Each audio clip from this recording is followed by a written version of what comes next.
Hello everyone, I'm Brior and welcome back to Goodgame Empire. You might not believe me when I say this, but I've been pretty happy with the changes Goodgame Studios has been making recently. They brought back the Baremont Invasion with great new prizes and updated equipment sets. They introduced Royal Quests, which give even the most powerful players something to work on. They've even run the open test server a few times.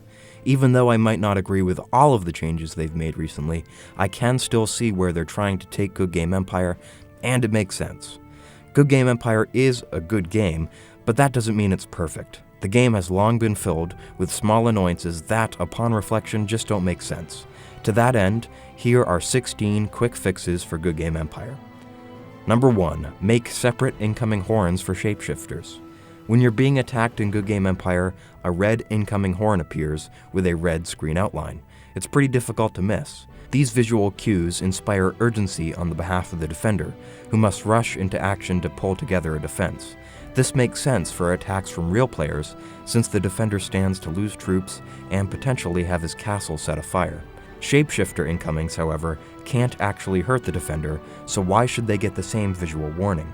If you were to be attacked by real players and a shapeshifter at the same time, this similarity could be confusing. It took me about 30 seconds in Photoshop to change the incoming horn to a unique color. If you saw this horn appear, you'd know immediately a shapeshifter attack was incoming and not to change your defenses. Number 2. Automatically sell equipment items and gems and reorganize the equipment menu. If you're an active looter, you'll collect lots of equipment for which you have absolutely no use. In order to make room in your equipment inventory, you'll have to sell these pieces, which proves remarkably tedious. In order to sell a single equipment piece, you'll need to click 3 times. It can take minutes to clear out one's whole inventory. If the game is lagging, it can sometimes put sold equipment back into your inventory, which you'll try to sell again, only to receive an error message. Level 70 players should be able to automatically sell ordinary, rare, epic, and even legendary equipment items at their choosing. If not, here's another idea. Click on one button to toggle a sell equipment mode, and then click on each piece only once to sell it. Furthermore, if you think selling regular equipment is bad, selling gems is even worse. Gems of the same level and kind should stack onto one another and should be able to be sold in batches. Number 3. Provide statistics for alliance members.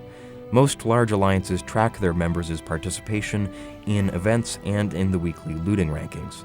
That's because weekly loot is a great measure of a player's activity. Looking up the loot of each player in your alliance is tremendously tedious.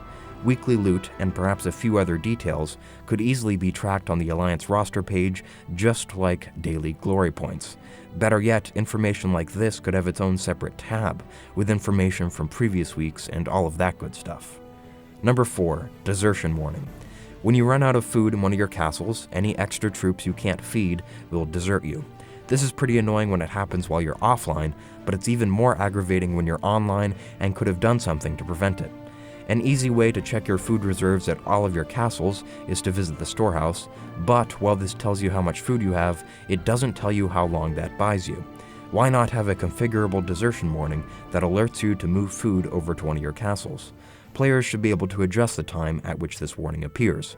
For example, maybe an advanced player would want to know if he was 10 minutes away from starving, but a less advanced player might want to know if he was half an hour away from starving. Players should be given the choice. Number 5. Music option. Throughout this video so far, you've been listening to the old theme of Goodgame Empire. While the new music isn't as bad as some people make it out to be, I think the old music is infinitely better, which is why I've added it in the background of all of my recent videos. Judging by some of the comments I've received, I'm not alone in holding this opinion. If you want to listen to the old music while you play Goodgame Empire, simply click the link in the description and enable the loop feature. You can do that by right-clicking on the video and selecting loop. Then it will loop indefinitely just as it was designed to in the game. It's pretty easy, but it would be even easier to simply give players the option to pick their music without having to leave the game. Number 6. Longer troop stationing times. When you support another member of your alliance, you currently have the option of stationing your troops for 1, 6, or 12 hours. I'd find it really useful if you could set more specific times, and also if you could station your troops for up to a whole day. This would be super beneficial for protecting outpost captures and/or using the safe house to protect your attackers. Number 7. Moving decorations between castles. When you earn a decorative item in Goodgame Empire, you have to tell the game what castle to put it in. You'll be stuck with that choice forever. Goodgame Studios has been asked countless times to implement a move decoration feature, but they said on the forums that this would be too difficult. Why? Players already have the option to sell decorative items, and obviously to receive them, so how much harder could it be to put those two features together? I should be able to sell my decorative item to receive a new copy of it that I could place in a different castle. To those who would argue that this makes raising one's public order much easier, I would agree, since that's very much the point. If a player captures an outpost with better decorations from another player and simply cannibalizes that outpost by moving the decorations to a different castle that they actually intend to keep, then I don't see the problem with that either. Number 8. Moving between kingdoms glitch. This is a super minor annoyance that has bugged me for a long time. I'm browsing my alliance roster when I decide to visit Melp's castle in the Burning Sands. Why not? It looks nice. Then, when I pull back to the world map, it's centered on my own castle. To revisit Melp, I have to type in his name again. This glitch only happens when moving between kingdoms. Obviously, I'm not planning on attacking Melp, but I encounter this problem a lot when I'm looking for PvP targets. I'm probably the only person who finds this annoying, but I'd appreciate a fix. Number 9. Desertion and Hospitalization order. When you run out of food in your castle, your troops will desert in an order determined by Goodgame Studios. You might lose your strongest attackers or defenders, or you might be left with only melee troops, for example. When you lose troops in a fight, or by desertion, they'll be placed in the hospital. In the hospital, ruby troops are given priority, pushing coin troops out, but I don't know anybody who actually spends rubies to heal ruby troops. Players should be able to determine the prioritization order here, and if they don't want ruby troops to knock coin troops out of the hospital, they should be able to say that too. Number 10. Tool exchanges. Take a look at this. What do siege towers, grim ladders, candy cane ladders, bone ladders, and vine ladders all have in common? They all have the same effect and the same travel speed, yet they take up a massive amount of space in the long list of tools I can send with my attack. We players should be able to sell the holiday-themed tools to get the basic ruby version of the tool, thus decluttering the attack setup window. Some tools, like these mantlets, do have slightly different travel speeds, but I honestly think we should be able to combine them too. Similarly, different versions of the same troop, like how the Master Bone Huntress is the same as the Demon Horror, should be able to be combined. Number 11. Disable Auto War by default. When a player founds a new alliance, Auto War is enabled by default, meaning war will be declared if they are attacked. Many new players who found alliances don't know to turn Auto War off, which means large alliances have dozens of tiny alliances that they're perpetually at war with. Auto War should have to be manually enabled, not the other way around. Number 12. Break up the 18-hour boosters. I really don't like how Goodgame Studios encourages unhealthy playing habits. I understand why they do it, but I think it's taking the monetization of the game too far. For example, consider how a player can earn an 18-hour seasonal point booster during the long-term point events. It's not healthy for anybody to play Goodgame Empire for 18 consecutive hours, yet by making the booster this long, that's exactly what Goodgame Studios is trying to get people to do. Why not break this booster up into 3 6-hour periods, earnable at different stages along the way? Number 13. More message archive space. Players were given the ability to permanently store messages several years ago, which is a really useful feature for holding on to good information. You can also archive an alliance invite so that you can visit another alliance and then return to your own without needing to find somebody who can invite you and who is online. Very useful. My only complaint is that my archive folder has been full for years, with the capacity to hold only 20 messages. Increasing this to 50 or beyond would be greatly appreciated. Number 14. Condense the time skips.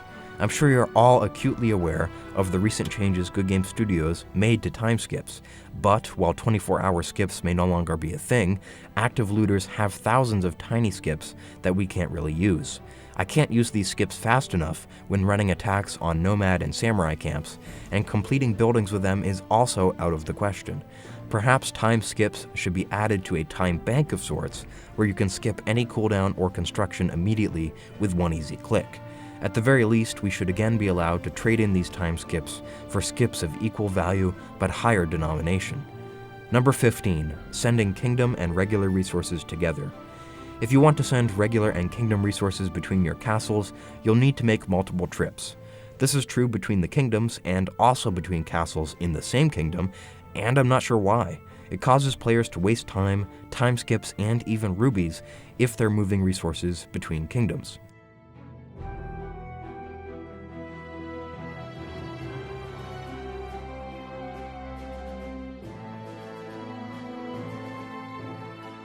Number 16. Allow the attacker to see the details of the battle report even when they lose. It used to be when you sent an attack that got crushed, you could examine the details of the report to understand why you lost.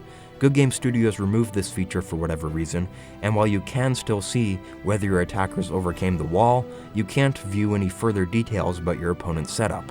I think perhaps the developer made this change because tool burning was an easier way to spy than actually spying, but they need to find a way to undo it. If I lose, I should be able to see why and use that information to make better attacks in the future. What other way is there for me to learn? Alright, ladies and gentlemen, that is all for today. Thank you for watching. If you have feelings about my suggestions one way or the other, whether you agree or disagree, please leave them in the comment section below. In the very near future, I will be releasing a defense guide for Goodgame Empire, so stay tuned to the channel for that. Thanks again, and I'll see you next time.